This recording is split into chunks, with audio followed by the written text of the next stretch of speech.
Assalamualaikum warahmatullahi wabarakatuh, teman-teman semua. Sebelumnya mari kita berdoa terlebih dahulu. Oke, jadi kita akan mempelajari tentang liabilitas. Nah, liabilitas ini merupakan kewajiban perusahaan saat ini yang timbul dari peristiwa masa lalu, yang juga diharapkan mengakibatkan arus keluar dari sumber daya perusahaan yang mengandung manfaat ekonomi. Apa saja yang termasuk dengan liabilitas jangka pendek? Di sini ada beberapa yang akan kita bahas kemudian, misalnya utang usaha, wesel bayar, ada utang dividen, dan yang lain-lain. Yang pertama yaitu utang usaha. Jadi utang usaha ini saldo yang harus dibayarkan kepada orang lain untuk barang, perlengkapan, atau jasa yang dibeli dengan pembayaran kemudian. Istilahnya ngutang ya teman-teman. Nah, kemudian selanjutnya itu ada wesel bayar. Jadi kalau wesel bayar ini janji tertulis untuk membayar sejumlah uang tertentu di masa depan sesuai dengan tanggal yang sudah kita tetapkan. Jadi di sini wesel bayar itu bisa termasuk liabilitas jangka pendek atau jangka panjang tergantung dengan jatuh temponya. Kalau pendek ya berarti liabilitas jangka pendek. Kalau panjang berarti liabilitas jangka panjang. Kita lihat contoh. Jadi di sini Castle Bank itu meminjamkan uang sebesar 100.000 pada tanggal 1 Maret 2019 kepada Landscape. Jika Landscape menandatangani wesel bayar dengan nilai pokok 100.000, bunga 6% dan jangka waktu selama 4 bulan, maka Landscape mencatat kas yang diterima pada tanggal 1 itu cash 100.000 dan notes payable-nya 100.000.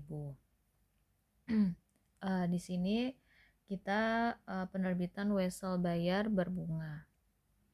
Jadi di sini tanggal 1 Maret itu kita mencatat cash 100.000, notes payable 100.000. Kemudian jika Landscape menyusun laporan keuangannya setengah tahunan, perusahaan membuat jurnal penyesuaian untuk mengakui beban bunga dan utang bunga. Jadi di sini penghitungannya yaitu 100.000 dikali dengan bunganya 6%, kemudian dikali 4/12. Kenapa 4? Kita hitung dari bulan Maret, April, Mei, Juni. Sampai Juni ya, karena per tengah tahun. Berarti ada 4 bulan. Nah, 4 bulan ini kita mencatat jurnal penyesuaiannya untuk mengakui beban bunga, yaitu interest expense sebesar 2.000 dan interest payable sebesar 2.000. Kemudian pada tanggal 1 Juli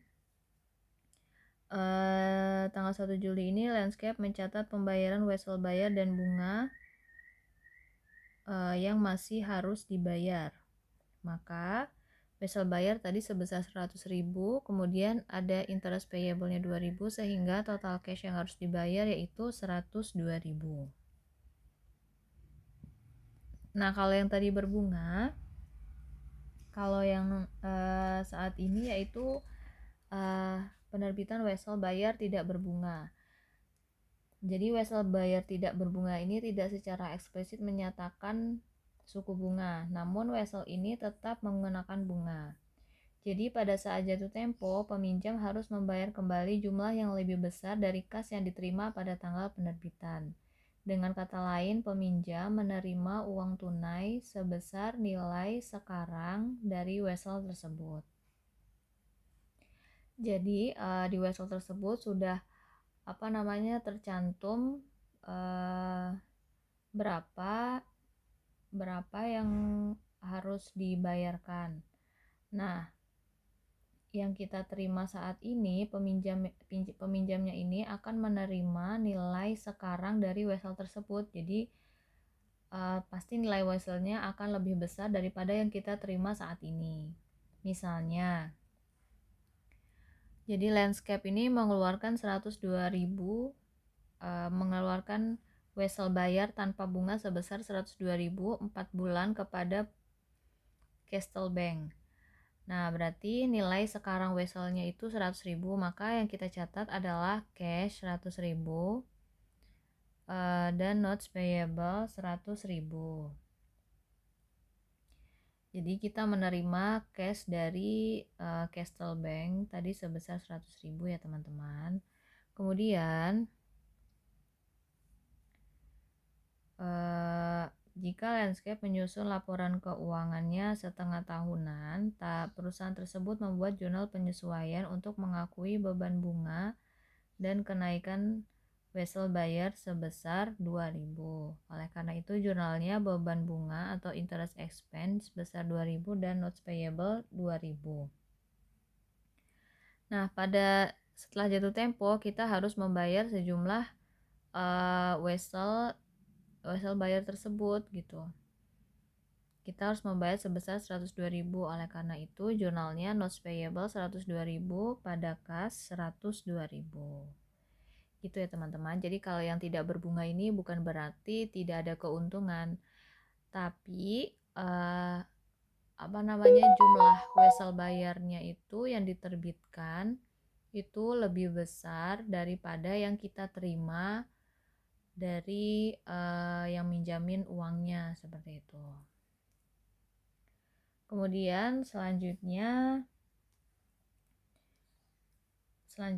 yaitu mengenai utang penjualan. Selanjutnya yaitu pendapatan diterima di muka. Nah, jadi kalau pendapatan diterima di muka ini misalnya biasanya di airlines, ada magazine publisher, hotel, auto dealer, retailer. Misalnya teman-teman pengen beli tiket pesawat, otomatis teman-teman akan membayar biaya tiket pesawat tersebut sebelum kalian mendapatkan jasa, yaitu berpergian dengan pesawat. Oleh karena itu, perusahaan akan mencatat pembelian tiket pesawat kalian itu sebagai pendapatan diterima di muka. Kita lihat contoh. Misalnya Sports Pro Magazine menjual 12.000 langganan tahunan pada tanggal 1 Agustus 2019 dengan harga 18. Kemudian kita lihat jurnal tanggal 1 Agustusnya, maka cash pada unearned revenue atau pendapatan diterima di muka yaitu sebesar 216.000. Karena 12.000 kita kalikan dengan 18. Kemudian tanggal 31 Desember kita di sini mencatat pendapatan dari langganan magazine tersebut, yaitu pendapatan diterima di muka 90.000 dan pendapatan langganan 90.000. Kenapa 90.000? Karena 216.000 dikali 5/12 dari Agustus sampai Desember itu ada 5 bulan. Jadi 90.000. Seperti itu. Selanjutnya ada utang pajak penjualan. Jadi misalnya di sini kalau supermarket menjual loaves of bread kepada konsumen sebesar 2.400. Nah, sales tax rate-nya 10%. Jadi sales revenue-nya 2.400, kemudian 240 didapat dikali 10%, hasilnya 240. Oleh karena itu, cash yang diterima oleh perusahaan atau supermarket 104.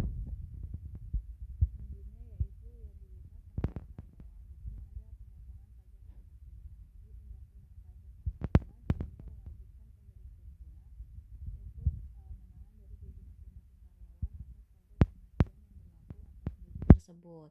Pemberi kerja menghitung jumlah pajak penghasilan yang harus dipotong sesuai dengan formula pemerintah atau tabel pajak yang berlaku. Misalnya tuh jumlahnya itu tergantung dari status perkawinan, dari tanggungan yang diklaim, jadi berbeda-beda. Kita lihat contoh.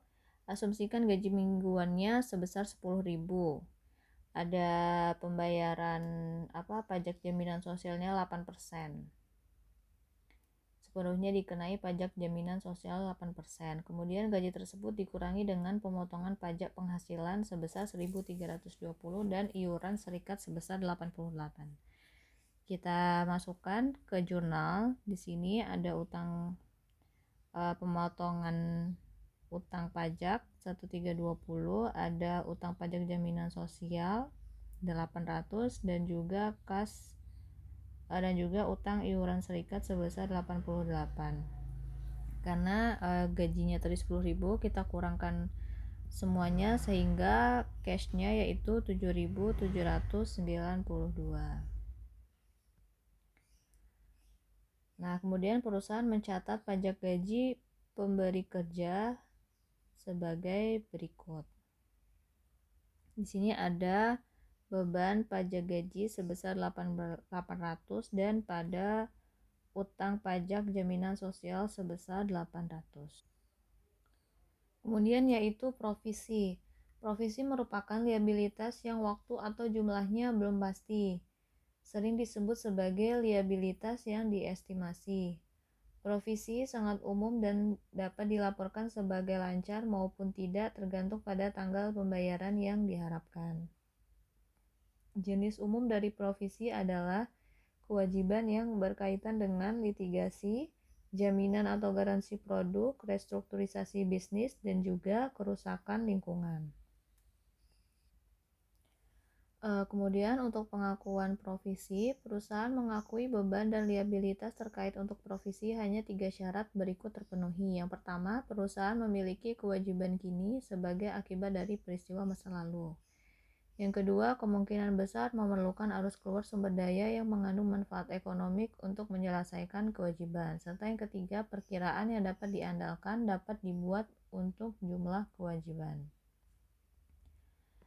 Jadi ini merupakan contoh dari pengakuan ya teman-teman, nanti bisa dipelajarin sendiri. Oke teman-teman, apabila ada yang ingin ditanyakan silahkan, saya persilahkan. Ini ibu tidak menjelaskan keseluruhan ya, karena menurut ibu menjelaskan yang dirasa penting dan juga krusial seperti itu. Sedangkan yang untuk provisi ini teman-teman bisa pelajari sendiri, karena di sini sebenarnya sederhana sih gitu. Jadi kalau misalnya ada yang mau ditanyakan tentang provisi, ya silahkan ditanyakan, nanti ibu akan membantu menjelaskan. Seperti itu, saya akhiri. Wassalamualaikum warahmatullahi wabarakatuh.